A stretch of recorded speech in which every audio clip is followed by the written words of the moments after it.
out with roughly 5 minutes and 30 seconds left on the clock. You had to rely on the rest of the team to deliver. They were able to hold on to your lead, but they were left scoreless in the last few minutes. What did you think of the way they closed out today's game? It's just our ability to go to our strength, which is our defense. Without Ronde and without Jason, our two closers, perhaps our two, in fact, they were the two highest scorers in this game.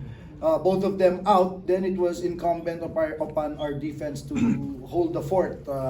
They're really doing a good job. They defended Roger very well. They defended Calvin very well, forcing us to miss even easy shots and layups. But in the end, even if we missed, at least we were not giving up fast break points, which is the strength of Rain or Shine. And like I said, if we force them into a half court, then we have a better chance of defending them, and that's what happened in the end.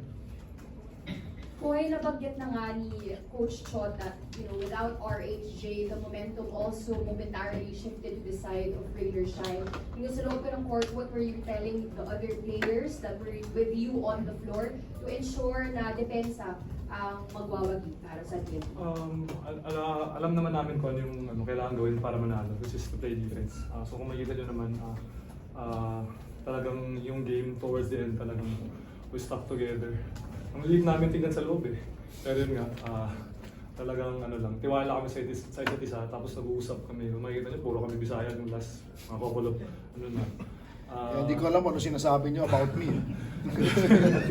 Pero yun na nasa isip ko na talagang every time, every possession, one good stop lang talaga. One good stop. Yun lang. Kasi hindi naman namin sila kaya stop ng individually. So we have to really stop on our system and yung yung puso rin namin na sabi nga ni Coach, play aggressively but play smart. Sa dulo nagawa namin yun. We play aggressive and we play smart within that foul. So yun. Sobrang kaya thankful kami na nakuha namin panalo. Thank you, Poy. Now we would like to open the floor to our friends from the press. Coach, any update on Jason? Doesn't look good, but we will find out more now. I'm sure our medical staff is going to be hard at work tonight to give us a prognosis, but alam mo naman si Jason kung konting lang, he's not going to take himself out of the game. So it appeared to me that it wasn't a good landing. So hopefully it's not bad enough to keep him out of the next game.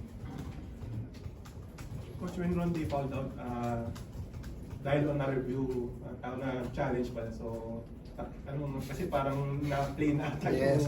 Actually, we were asking the referees that because dati, nagganon din kami, sabi nila, pag lumabas na raw sa replay, hindi na pwede i-challenge.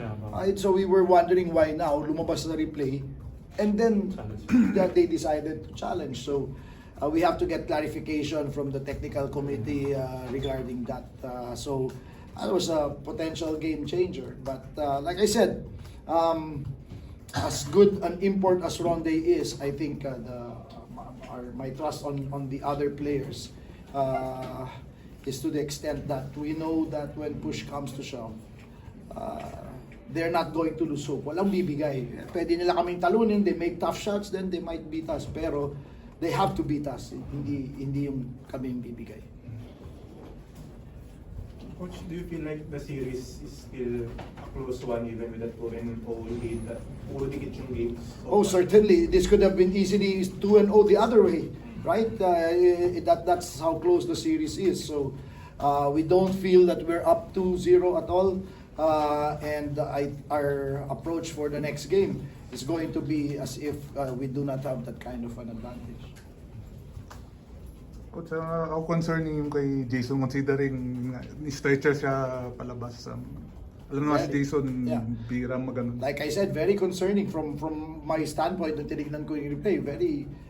Very concerning. Not only for this series, but for Jason's well-being long term. His physical fitness, his health, so the only thing we can do now is pray and is hope and pray.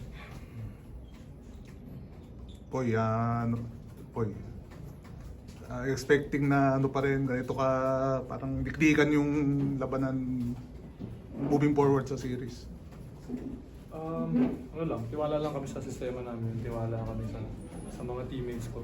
Kung nakita nyo naman dito, sobrang spread talaga yung ano namin. Even sa rebounding spread talaga kami. So, sabihin talaga, nagpi-pay off talaga yung mga ginagawa namin sa practice. And then, hindi namin sinasayang yung opportunity na binigay sa amin.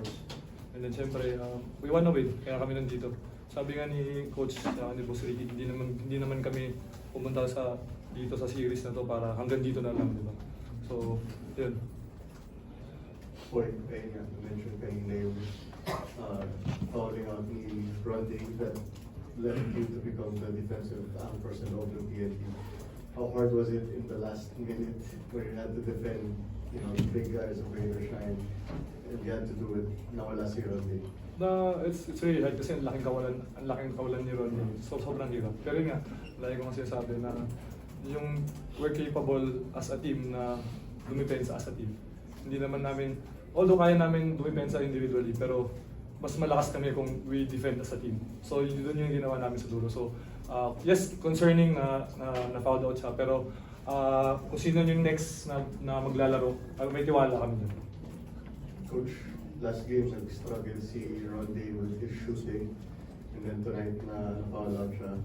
But then again, all of your locals step up big when it matters the most. Your thoughts now on the locals' way of playing in these semi-series so far?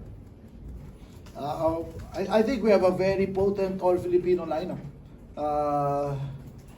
If we're complete, then you know it's a pretty formidable roster. So having a Ronde augments us and makes us stronger, obviously. But like I said, even when he's not there, the players are mature enough and are veteran enough to number one, the most important thing is to not lose heart. Okay, huwag sila mawala ng pag-asa. And it starts from there. Kasi pag nawala ng pag-asa, pag sila, ay nawala na si Ronde, nawala si Jason, eh wala na, di ba? So, for us, it's just continuing to do what we do, regardless of who's on the court. That's a team, di ba? Ganun naman ang team. You can have 1 or 2 men down, and that's a test that's going to test how good the team is, not the individual players, but the team. Coach, you were scoreless last 6:22. Was it the Wow. 13-point cushion or the defense? No, well, the combination. That was when we were really struggling. Rain or Shine came in with a very good defensive game plan. They were very, very physical. Gave us a lot of difficulty in executing. It prevented us from getting any kind of offensive flow. Luckily, we had a cushion. And then, when we have a cushion, we know that we can fall back on our defense. So it's a combination.